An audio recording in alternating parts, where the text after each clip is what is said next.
अस्सलामुअलैकुम वरहमतुल्लाहि वबरकातुहू। Welcome to electro पीके। तो इससे पहले मैंने जो वीडियो के पार्ट शूट किए थे उसके अंदर मैंने सारा कुछ बता चुका था, वो मेरे से डिलीट हो गया। तो अब मुझे दोबारा से बताना पड़ेगा आपको कि ये एक इलेक्ट्रिक आयरन होता है जो कि मोबाइल वाले इस्तेमाल करते हैं, ये वाला, ठीक है। तो ये इसकी मशीन होती है। तो जिन दोस्तों को पता है उनको बताने की ज़रूरत नहीं है, जिनको नहीं पता मैं उनको बता देता हूँ। तो ये यहाँ पे इसका ग्रुप लगता है और ये कंट्रोल करने के काम में आती है इसको, ठीक है। तो ये मोबाइल वाले ज़्यादातर यूज़ करते हैं। वैसे कोई भी एसएमडी आपने सर्किट रिपेयर करना है तो उसके अंदर ये हमारा जो इलेक्ट्रिक आयरन होता है ये यूज़ होता है। इसका फ़ायदा ये होता है कि यहाँ से हम इसकी टेम्परेचर की एडजस्टमेंट कर सकते हैं। जहाँ भी हमें टेम्परेचर जितना चाहिए उतना हम यहाँ से रख सकते हैं एडजस्ट करके, और ये ओवर हीट का भी हमारा नहीं होता। तो ये ही इसका फ़ायदा होता है। और दूसरा फ़ायदा ये होता है कि ये बारीक टिप के अंदर आता है, तो जो है बारीक काम करने के अंदर आपको आसानी हो जाती है। ये भी एक इसका फ़ायदा।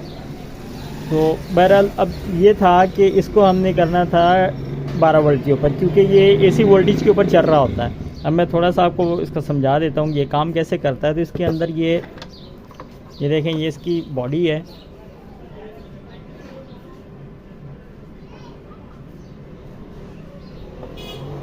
चले जूम आउट नहीं हो रहा, मैं ऐसे आपको दिखा देता हूँ। ये इसकी बॉडी होती है, ठीक है। और इसके अंदर जो मेन चीज़ें होती हैं, एक ये पीसीबी लगी हुई होती है और एक लगा होता है ये ट्रांसफार्मर लगा होता है, ठीक है। ये ट्रांसफार्मर आमतौर पे 24 वोल्ट का लगा होता है तकरीबन, जो अपने काबिल होते हैं उसके अंदर। तो ये 24 वोल्ट का ट्रांसफार्मर था इसके अंदर। तो ये यहाँ से बिजली पे चलता था। ये हमने इसको क्या किया है कि हमने इसको बैटरी के ऊपर कन्वर्ट किया है कि डायरेक्टली बिना इन्वर्टर के, बिना यूपीएस के आप डायरेक्टली 12 वोल्ट इसको अटैच करें और आगे से आप इसको चला सकें। तो ये 24 वोल्ट का होता है। तो हमने इसको क्या किया कि 24 वोल्ट की सप्लाई लगाई। अब सप्लाई के अंदर कुछ मुझे इसकी जो है अल्ट्रेशन करनी पड़ी है, तो वो आप देख लें कि मैंने किस तरह से की है। कोई इतनी ज़्यादा नहीं की, लेकिन ये आप कर लेंगे तो फ़ायदे में रहेंगे, वरना ये कि सप्लाई आपकी जल जाएगी, ठीक है। आप देख लें मैंने किस तरह से किया और क्या किया आपके सामने। तो इसको मैंने 24 वोल्ट पे सेट कर दिया। अब इसके अंदर क्या होता है कि यहाँ पे लगा होता है ट्राइएक लगा होता है, इधर भी ट्राइएक लगा होता है, इधर भी ट्राइएक लगा। वो इसलिए लगा होता है क्योंकि डायरेक्टली इसको जो है एसी वोल्टेज के ऊपर चलाया जाता है।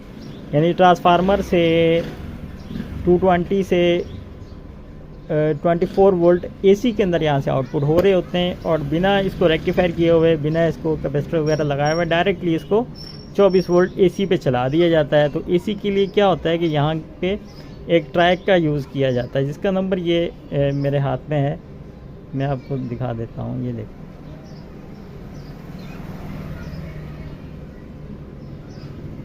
तो ये इसका नंबर है ट्रैक का जो इसमें लगा हुआ था। तो ये सही है, लेकिन हमें इसको रिमूव करना पड़ा, वो इसलिए क्योंकि हमने इसको अब डीसी के ऊपर चलाना है, एसी के ऊपर नहीं। तो एसी के लिए ये ट्रैक लगाया होता है यहाँ पे इन्होंने।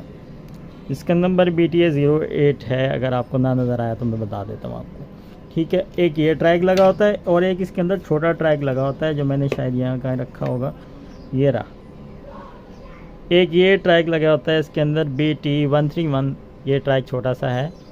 तो ये भी इसके अंदर लगा होता है, जो उसका ड्राइवर बना हुआ होता है बड़े ट्रैक का।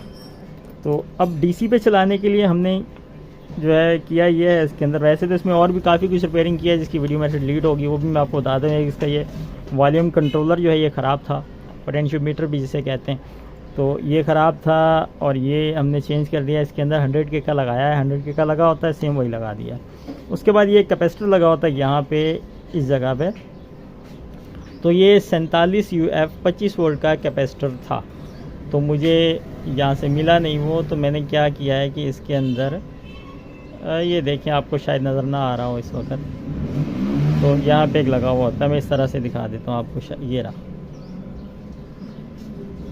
तो ये 47 UF 25 वोल्ट का कैपेसिटर होता है। 47 UF 25 वोल्ट मेरे पास नहीं मिला, तो मैंने क्या किया है कि 47 UF 16 वोल्ट का लगा दिया। ये इस पॉइंट पे लगता है। उसके बाद ये कैपेसिटर भी इसका ब्लास्ट था, ये 220 UF 35 वोल्ट के अंदर था। मेरे पास अवेलेबल नहीं था, तो मेरे पास 1035 पड़ा हुआ था, मैंने 1035 यहाँ पे लगा दिया। तो ये काम हो गया मेरा, ठीक है। अब उसके बाद क्या किया है कि यहाँ पे ट्रांजिस्टर लगाया है मैंने। ट्रांजिस्टर आप कोई भी लगा सकते हैं। मैंने यहाँ पे मेरे पास ये NPN पड़ा हुआ था C1383, तो ये मैंने लगा दिया। अब इसका मैंने ये घुमा के इसलिए लगाया है कि ये सेंटर वाली जो है इसकी, ये बेस का टर्मिनल होता है। यहाँ पे जो ट्रैक लगा होता है उसका ये बेस होता है, ये एमीटर होता है और ये कलेक्टर होता है। तो यहाँ इसका जो है C1383 का जो बेस आता है, उसकी बेस की पिन ये होती है 3 नंबर वाली। तो इसको मैंने यहाँ पे लगा दिया है और इसको घुमा के मैंने यहाँ लगा दिया है एमीटर के ऊपर, और ये इसका जो है वो कलेक्टर होता है। तो इस तरह से मैंने इसकी जो सेटिंग की है। और यहाँ पे मैंने 1047 का यूज़ किया है। आप इससे छोटा ट्रांसफर यूज़ नहीं करेंगे, वो आपका उड़ जाएगा, क्योंकि ये DC बेस वगैरह रन हो रही है, बहुत ज़्यादा लोड इसके ऊपर पड़ रहा होता है और ये हीट भी होगा, ठीक ठाक हीट होगा। तो इसको हीट सिंक भी लगाना है मैंने। तो मैंने कहा ये आपको इतना बता दूँ, उसके बाद बाकी का काम करके फिर मैं आपको बताता हूँ। तो ये मैंने यहाँ पे 1047 लगा दिया है, ठीक है। बेस इसके साथ अटैच हो गया इसकी। ये कलेक्टर इसकी आ गई है, ये यहाँ पे जा रही है हमारी इधर, और इमीटर के साथ हमने ये लगा दिया है। अब मैंने को टेस्ट कर लिया है, टेस्ट अच्छी तरह से ये काम कर रहा है। तो अब मैं इसको फिट करके अच्छी तरह से फिर मैं आपको मज़ीद दिखाता हूँ। और आपने वीडियो को स्किप नहीं करना, पूरा देखना है, आपको सही समझ आ जाएगी। और आप भी जो है इसको 12 वोल्ट के ऊपर कन्वर्ट करके तो जान छुड़ा सकते हैं इन्वर्टर से। क्योंकि होता ये है कि इन्वर्टर हमारे जल जाते हैं, हम इसको इन्वर्टर के ऊपर चला रहे होते हैं काविये को, तो जो इस्तेमाल करते हैं वो तो बहुत परेशान होते हैं इससे। इन्वर्टर जल जाते हैं, उसके बाद इन्वर्टर को बनवाओ तो ये बाज़ दफ़ा ये इन्वर्टर के ऊपर ये ट्रांसफार्मर जल जाते हैं, तो ये झंझट इसका लगा रहता है। तो ये जो हमारा काम है, अगर इसको 12 वोल्ट के ऊपर चलाते रहेंगे तो ये बहुत ही बेहतरीन है। मैंने पहले भी एक करके दिया है, जिसको तकरीबन लगभग 1.5 साल के करीब होने वाला है। तो अभी तक वो अच्छा चल रहा है उस कस्टमर के पास। उसी ने दोबारा मेरे पास ये दूसरा भेजा है बनने के लिए। तो मैं इसको फिट करके फिर मैं आपको दिखाता हूँ। तो ये हमारा देखिए, मैंने इसको फिट कर दिया है हमारे काविये को। और ये देखें, मैंने यहाँ पे तगड़ा हीट सिंक लगा दिया है, बहुत ही ज़बरदस्त। और ये लाजमी है, अगर आपने हीट सिंक नहीं लगाया तो ये आपका उड़ जाएगा, ठीक है। तो आपने हीट सिंक लगाना है। ये मैंने डबल करके 2 हीट सिंक अटैच कर दिए हैं इसके साथ। तो काफ़ी ये बहुत ही अच्छे किस्म का हीट सिंक हो गया। और यहाँ से मैंने देखा उसको क्लीन भी कर दिया है PCB को, बहुत ही प्यारी होगी अब ये। और ये यहाँ पे मैंने इसको फिट कर दिया है, स्विच भी इसका अटैच कर दिया। अब इसको चला के मैं दिखाता हूँ आपको। अब इसको सबसे पहले देखें कम टेम्परेचर पर रखा हुआ यहाँ पे, ठीक है। इसको ऑन करते हैं, ये देखें ये ऑन हो गया। अब ये बहुत ही जल्दी हमारा यहाँ से जो LED इसकी बंद हो जाएगी। ये देखें बिल्कुल मेरे हाथ में मैंने पकड़ा हुआ है। अब ये हीट होना शुरू हो गया, ये देखें थोड़ा सा इसने गर्म किया और ये बंद हो गया। अब क्या करेंगे, इसको बढ़ाएंगे हम ताकि हम सोल्डिंग वगैरह कर सकें। तकरीबन यहाँ पे सेट करते हैं इसको 300-350 के ऊपर। तो अब ये मुझे हाथ रखने नहीं दे रहा, यहाँ पे गर्म होना शुरू हो गया। चैनल को जो है सब्सक्राइब कर दिया करें, बहुत ही अच्छी अच्छी वीडियोस में लेके आता हूँ। ये देखिए ये हीट होना शुरू हो गया। अब ये थोड़ी देर और लगा रहेगा तो ये हीट होना शुरू हो जाएगा। वैसे मेरे यहाँ बैटरी के वोल्टेज भी लो है, उस वजह से भी ये थोड़ा सा देर लगा रहा है। ये देखिए लाइट जो है ब्लिंक कर रही है आपके सामने बहुत ही अच्छी तरीक़े से। ये देखें ये हीट होने लग पड़ा है। और इसके बाद आपके ये जो इसकी परफॉर्मेंस है, इसके अंदर कोई भी फ़र्क नहीं आएगा। सेम जिस तरह से आप बिजली के ऊपर वापडा के ऊपर इसे चलाते हैं, उसी तरह से आपको बैटरी के ऊपर परफॉर्मेंस देगा। हाँ, बैटरी आपकी फुल होनी चाहिए, कनेक्शन जो आपने किए हैं बैटरी के साथ वो सही होने चाहिए, लूज़ नहीं होने चाहिए। तो ये आपको बहुत ही अच्छे तरीके से काम करेगा। अब मेरे यहाँ क्या सीन है कि मेरे पास वोल्टेज कम आ रहे हैं यहाँ पे, मैं आपको मीटर से दिखा भी देता हूँ।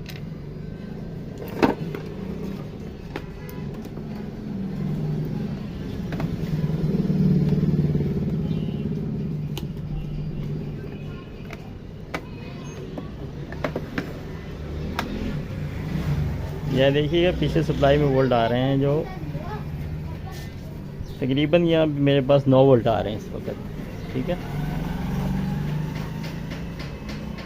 वो इस वजह से मेरे कनेक्शन जो है बैटरी के साथ वो सही अटैच नहीं हुए हुए।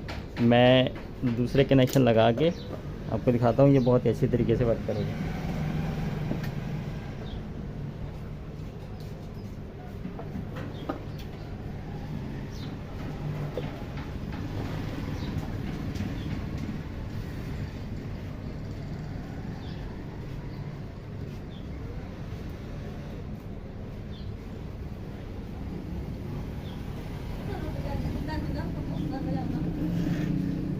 ये अब मैंने ये इसको अटैच कर दिया है इसके साथ।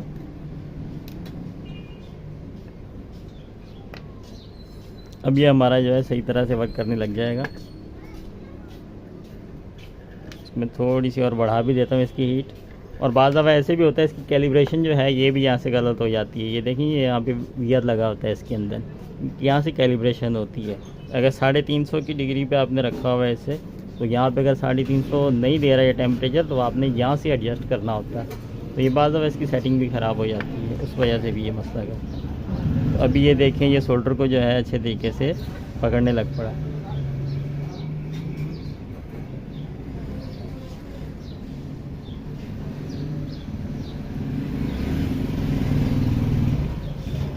ये देखें ये काफ़ी मोटा शोल्डर था जो मैंने पिघला दिया इसमें।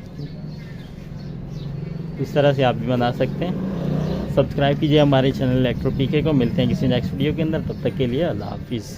ये मैं अभी इसको अटैच करके फिर वीडियो को बंद कर दूँगा।